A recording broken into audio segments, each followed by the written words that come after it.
Sebuah ambulans yang tengah mengantar pasien kritis terhalang mobil SUV yang tengah memutar balik di Depok, Jawa Barat. Namun sang pengendara mobil bukannya segera memutarkan kendaraannya, malah turun dan menegur sopir ambulans. Aksi ini pun terekam kamera mobil hingga viral. Usai viral, pihak Polres Depok menyatakan sudah mengantongi identitas pemilik mobil SUV dan akan melakukan pemeriksaan. Jika terbukti melakukan pelanggaran, maka akan dikenakan sanksi tilang dan pengecekan keabsahan surat-surat mobil. Polisi juga mengimbau masyarakat untuk selalu memberikan jalan bagi kendaraan prioritas seperti ambulans dan mobil pemadam kebakaran. Dari Depok, Jawa Barat, Yung Rizky, iNews melaporkan.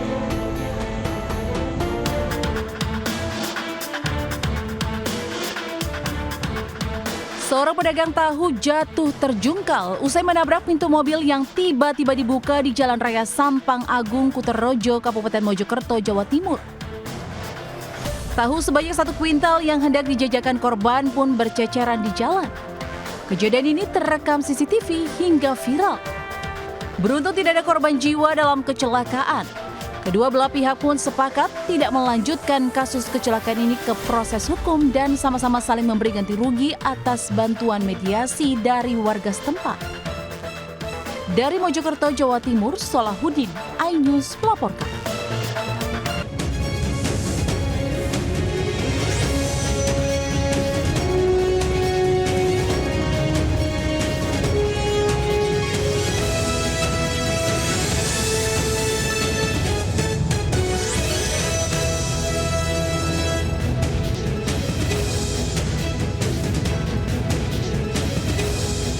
Assalamualaikum warahmatullahi wabarakatuh. Selamat siang pemirsa. Selain berita tadi, sejumlah informasi menarik lainnya juga akan mengisi Lintas iNews Siang hari ini. Bersama saya Desvita Bionda, inilah Lintas iNews Siang selengkapnya.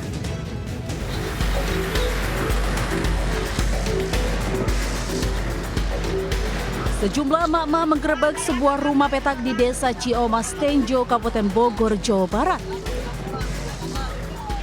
Sambil berteriak emosi, emak-emak ini menjebol pintu rumah yang diduga kerap dijadikan tempat prostitusi.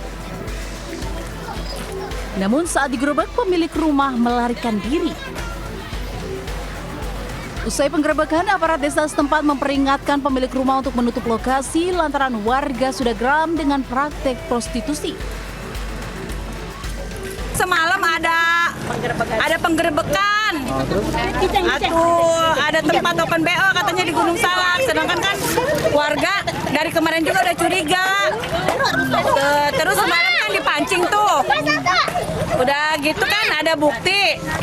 Makanya sekarang ibu-ibu pada ngambek semua, pengennya dihancurin aja itunya.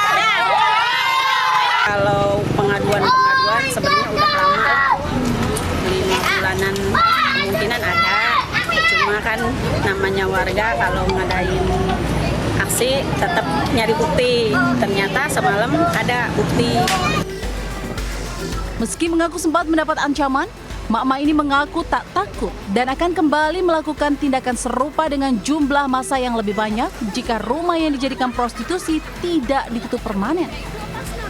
Dari Kabupaten Bogor, Jawa Barat, Iwan Setiawan, iNews melaporkan. Pemirsa, seorang istri menggerebek suami di rumah wanita yang diduga selingkuhannya.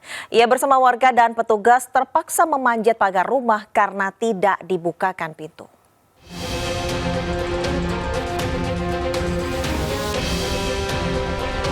Polisi bersama seorang ibu rumah tangga SW 31 tahun menggerebek sebuah rumah di Desa Taeng, Palangga, Kabupaten Goa. Penggerebekan ini buntut laporan SW yang menyatakan suaminya SR selingkuh dengan rekan kerjanya. Polisi terpaksa memanjat pagar rumah pemilik wanita yang diduga pelakor SE karena sengaja dikunci. Setelah berhasil masuk ke dalam rumah, petugas menemukan SR dan SE tengah berduaan di dalam kamar. Namun keduanya membantah jika sedang selingkuh.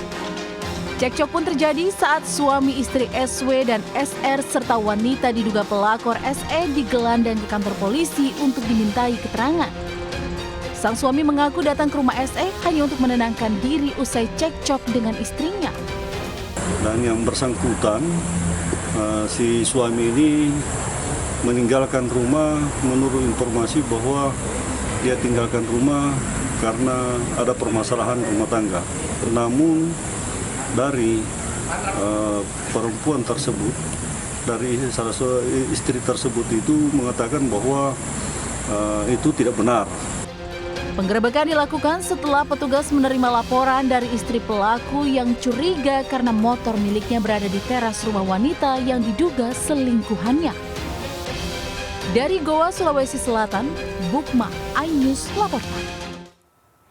Komplotan pencuri mobil seorang pembuat konten digulung penyidik Polresta Bogor, Jawa Barat. Sementara pencuri viral yang menggasak ban mobil di parkiran mal dan rumah sakit di kawasan Jakarta juga ditangkap polisi.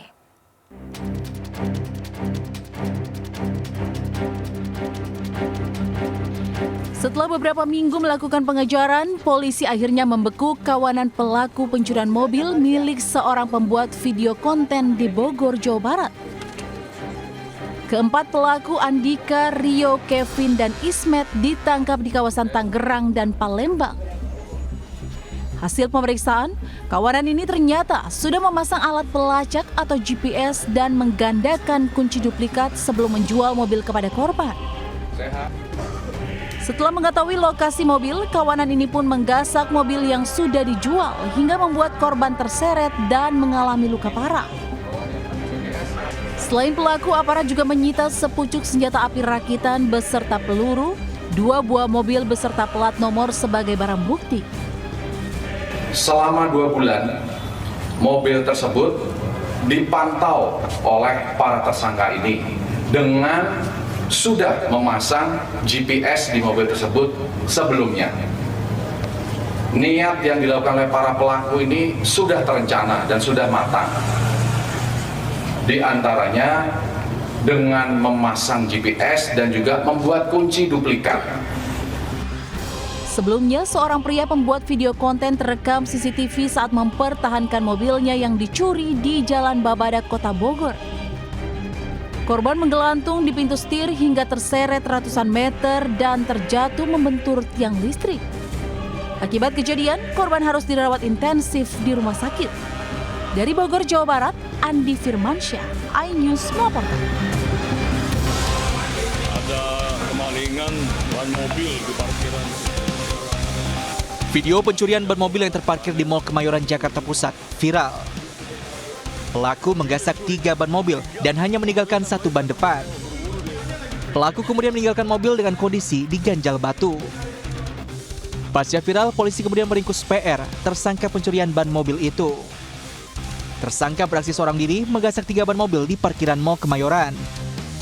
Pada hari yang sama, tersangka juga mendatangi parkiran RSUD Koja Jakarta Utara dan menggasak 3 ban mobil milik seorang dokter.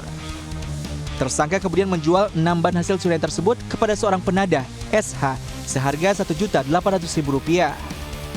Tersangka berdalih nekat mencuri karena terlilit hutang. Mengoperasikan mobil dengan cara menyewakan mobil, disewa mobil. Nah, ternyata pada saat yang bersangkutan mengoperasikan dia tidak menutupi uang sewa. Jadi dari hutang, ya dari dalam kita mencari yaitu mengambil ban mobil yang pernah dia operasikan. Polisi menjerat tersangka PR dengan pasal pencurian dengan ancaman hukuman 7 tahun penjara. Sedangkan tersangka penadah SH terancam hukuman 4 tahun penjara. Dari Jakarta, Sofyan Firdaus, iNews melaporkan. Jemaah calon haji tertua berumur 110 tahun asal Ponorogo, Jawa Timur tiba di Madinah, Arab Saudi. Selanjutnya di Lintas iNews Siang.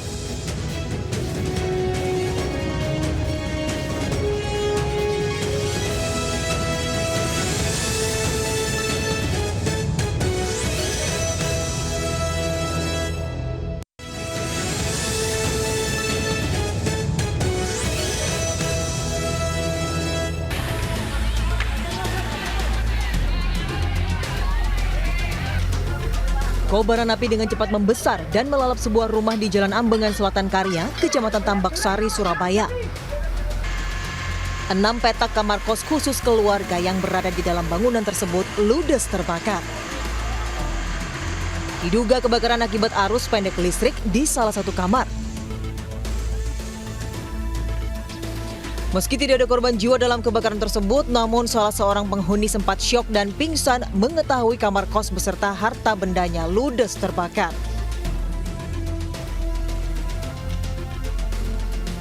Kurang lebih 15x20. Memang banyak petak-petak di dalam, ada kamar-kamar ya, ada kos-kosan. Dari hasil penanganan di lokasi, mungkin diketahui penyebabnya apa? Ya, sementara belum ada yang bisa dimintai keterangan. Tahu-tahu info yang kita dapat, api sudah besar ya. Ya, diduga mungkin karena konsleting ya. Proses pemadaman sempat terkendala akses jalan yang sempit. Kurang lebih 1 jam, api berhasil dipadamkan setelah 14 unit kendaraan Dinas Pemadam Kebakaran dan Penyelamatan DKPP Surabaya diterjunkan. Dari Surabaya, Jawa Timur, Yuda Prawira, iNews melaporkan. Akibat diterjang angin kencang, Mall Pelayanan Publik ambruk. 2 mobil juga rusak tertimpa reruntuhan atap.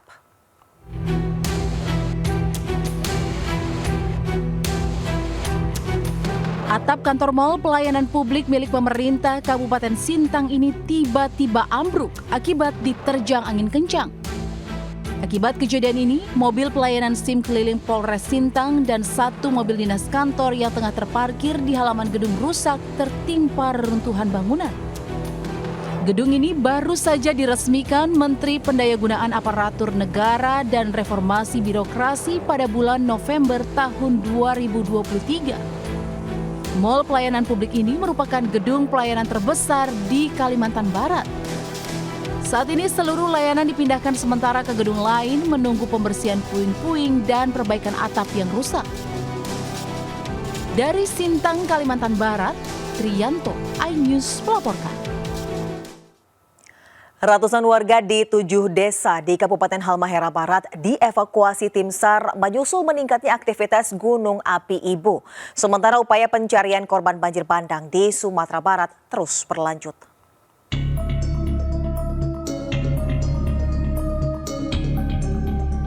Badan Penanggulangan Bencana Daerah BPBD Kabupaten Halmahera Barat, Tagana, serta Polri mengevakuasi ratusan warga di 7 desa sekitar Gunung Api Ibu. Evakuasi diprioritaskan untuk lansia, anak-anak, penyandang disabilitas, serta ibu hamil. Mereka dibawa ke posko pengungsian yang sebelumnya telah dibangun pemerintah daerah Halmahera Barat di Kecamatan Ibu Tengah. Sementara untuk pria dewasa masih tetap bertahan di rumah masing-masing untuk menjaga harta benda mereka. Mitigasi lebih awal dilakukan menyusul aktivitas Gunung Api Ibu yang terus meningkat. Dari level 3 siaga menjadi level 4, dalam posisi ini level 4 awas, dan malam ini kami dari BPBD untuk sementara titik evakuasi yang sementara kami tempatkan yaitu di gedung pertemuan di samping kediaman pecamat sebagai titik evakuasi. Sebelumnya, Gunung Api Ibu menyemburkan abu vulkanik setinggi 5.000 meter dari bukaan kawah dengan intensitas tebal condong ke arah utara dan timur laut. Pos pengamatan pun mengeluarkan peningkatan status dari level 3 siaga naik jadi level 4 awas, serta memperluas radius aman 4 km dengan luas sektoral 7 km dari arah bukaan kawah di bagian utara Gunung Ibu. Dari Ternate, Maluku Utara, Ismail Sangaji, iNews melaporkan.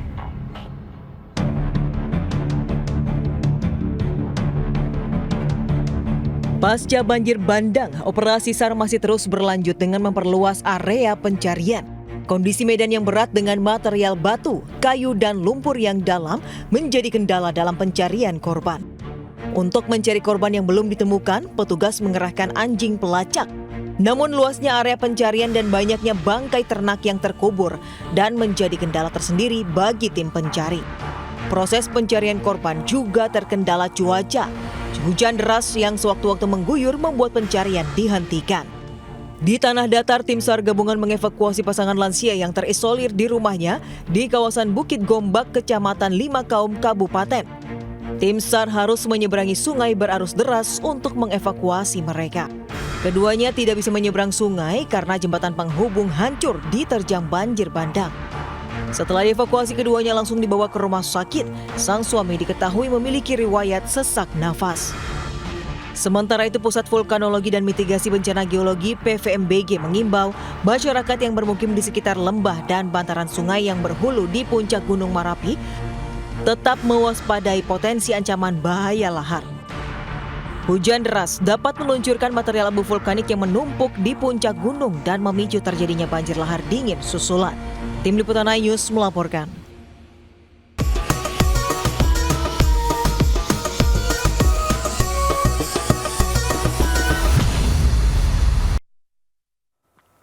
Pemirsa, setelah perjalanan selama 12 jam dari Bandara Juanda, Surabaya, jemaah calon haji tertua berusia 110 tahun asal Ponorogo, Harjo Mislan, tiba di Bandara Amir Muhammad bin Abdul Aziz, Madinah, Arab Saudi. Kakek Harjo mengaku bisa tetap bugar karena rajin sholat tahajud.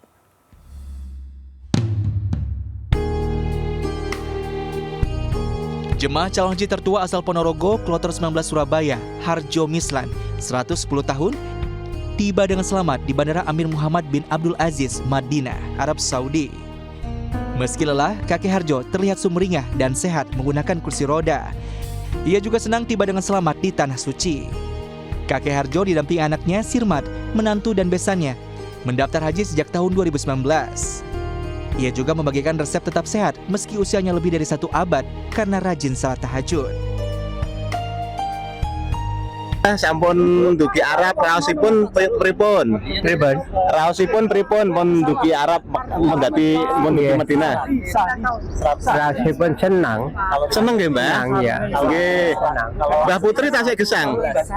Mbah Putri sudah sedo. Sudah sedo. Kapan Mbah sedone, Mbah?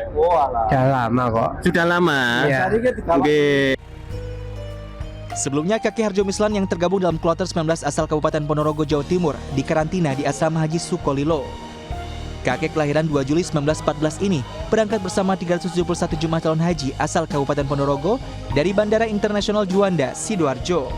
Dari Surabaya, Jawa Timur, Yuda Prawira, iNews melaporkan.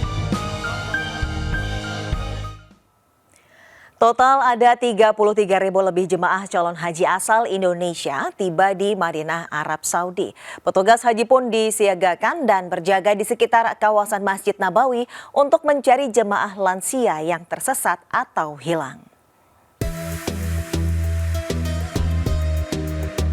Ribuan jemaah calon haji asal Indonesia kini terus berdatangan ke Madinah, Arab Saudi.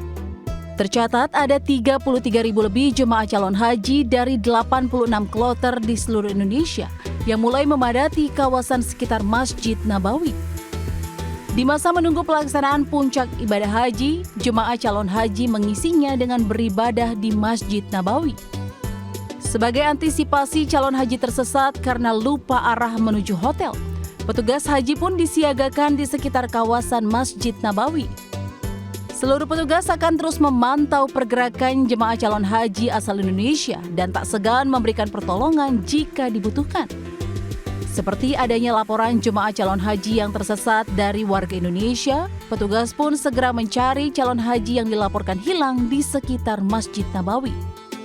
Seluruh petugas disiagakan agar jemaah calon haji merasa nyaman saat melaksanakan ibadah. Apalagi banyak jemaah yang merupakan lansia dan kerap kehilangan arah akibat besarnya lokasi Masjid Nabawi serta dipenuhi jemaah calon haji dari negara lainnya. Dari Madinah, Arab Saudi, Suhud Nur Fadli, iNews melaporkan. Dihadang warga, konvoi pelajar di Tegalrejo, Kota Yogyakarta berujung ricuh. Lintas iNews Siang segera kembali.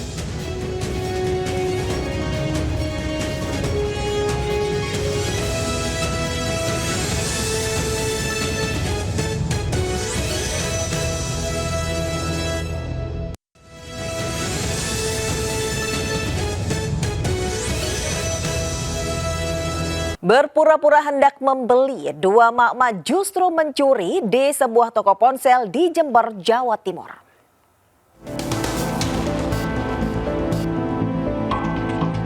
Kamera pengawas CCTV merekam aksi 2 mak-mak masuk ke toko HP di Jalan Ledjen Panjaitan, Jember, Jawa Timur. Salah satu mak menanyakan dan meminta karyawan toko memperlihatkan berbagai merek HP. Saat pelayan lengah, pelaku dengan cepat memasukkan HP ke dalam baju. Sementara satu mak lainnya juga berpura-pura bertanya HP ke pelayan lainnya sambil mengalihkan perhatian. Usai beraksi, kedua mak tersebut langsung meninggalkan toko menggunakan becak. Nah, yang satu ibunya itu tanya-tanya tentang handphone, tapi yang satunya itu langsung mau beli handphone. Jadi otomatis kan saya langsung bawa ke sini buat cek stok. Setiap HP itu kan promonya beda-beda. Ya udah, saya itu cek dulu di handphone. Pas saya cek di handphone ternyata ibunya itu pelan-pelan itu ngambil handphonenya. Jadi saya nggak. Akibat kejadian ini pemilik toko mengalami kerugian hingga 16 juta rupiah. Kasus pencurian ini pun telah dilaporkan ke Polsek Sumbersari, Jember. Dari Jember, Jawa Timur, Bambang Sugiarto Anyus melaporkan. Aksi kawanan begal sadis terjadi di Bekasi, Jawa Barat. Pelaku membawa senjata tajam dan tak segan melukai korban.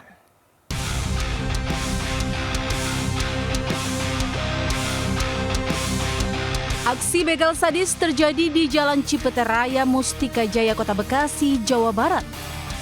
Dalam rekaman CCTV, kawanan begal berjumlah 6 orang merampas motor milik karyawan pabrik yang hendak berangkat kerja ke arah Bantar Gebang. Para pelaku membawa senjata tajam untuk membuat korban ketakutan, bahkan tak segan melukai korbannya. Para pelaku yang diperkirakan masih remaja langsung tancap gas usai berhasil membawa kabur motor korban.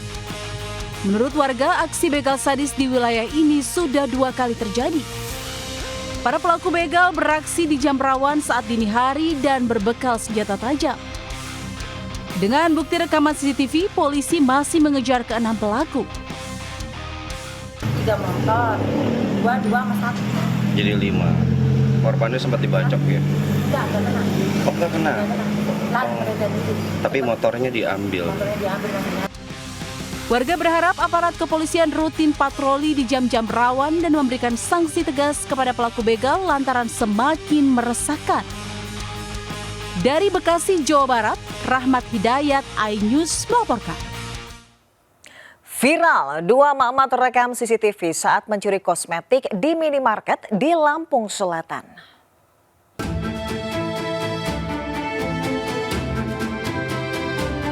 Kamera CCTV merekam aksi pencurian yang dilakukan 2 orang mak-mak di sebuah minimarket.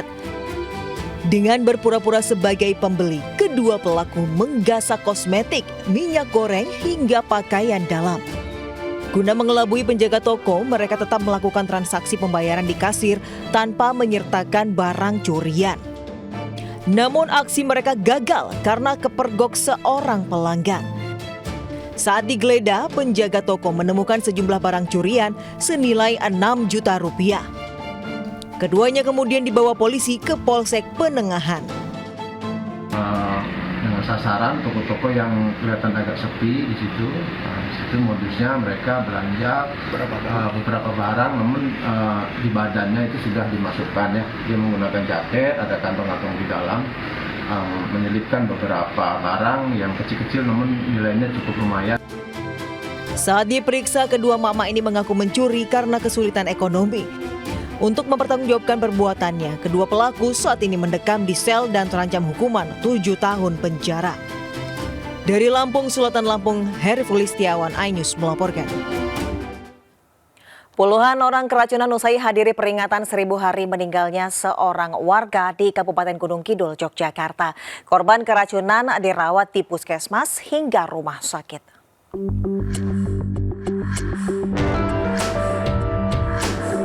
Puluhan warga dilarikan ke rumah sakit dan puskesmas, diduga usai menyantap hidangan dalam acara peringatan 1000 hari meninggal atau Nyewo di Desa Kalitekuk, Kecamatan Semin, Gunung Kidul, Yogyakarta. Beberapa di antara mereka masih dirawat karena alami sejumlah gejala, mulai dari pusing, mual, hingga diare. Pasien yang dirawat didominasi oleh mereka yang sudah tua serta memiliki riwayat penyakit bawaan. Juga dari daging, tapi yang makan itu beda-beda. Ada yang makan sayur lombok, tapi mulas, ada yang makan mie juga. Itu. Kalau total keluarga yang ada di sini berapa, Mas? 1. Total ada 86 warga yang alami keracunan. Pihak Dinkes Gunung Kidul sudah mengambil sampel makanan yang diduga menjadi penyebab terjadinya keracunan massal tersebut. Dari Gunung Kidul, Yogyakarta, Kismaya Wibowo, iNews melaporkan.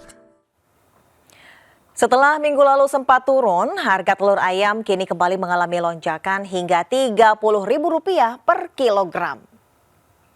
Dan informasi ini pemirsa sekaligus mengakhiri lintasan News Siang hari ini. Saya Desvita Bionda undur diri, terima kasih. Sampai jumpa. Wassalamualaikum warahmatullahi wabarakatuh.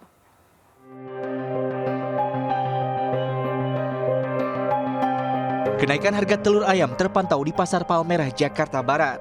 Telur ayam yang sebelumnya dibanderol Rp28.000 per kilogram, kini melejit hingga Rp30.000 per kilogram. Pedagang mengungkapkan kenaikan harga telur diduga naiknya harga pakan ayam dan menyulitkan peternak ayam petelur. Kenaikan harga telur disusul kenaikan harga bawang putih dan bawang merah di harga Rp60.000 per kilogram dari harga sebelumnya Rp35.000 per kilogram. Disusul tomat yang juga mengalami kenaikan menjadi Rp35.000 per kilogram.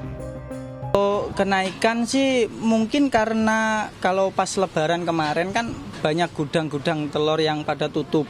Nah, menjelang mereka pada buka kembali kan pada ngisi telur penuh-penuhan tuh kan kayak gitu. Jadi mungkin harganya kenaikannya dari situ.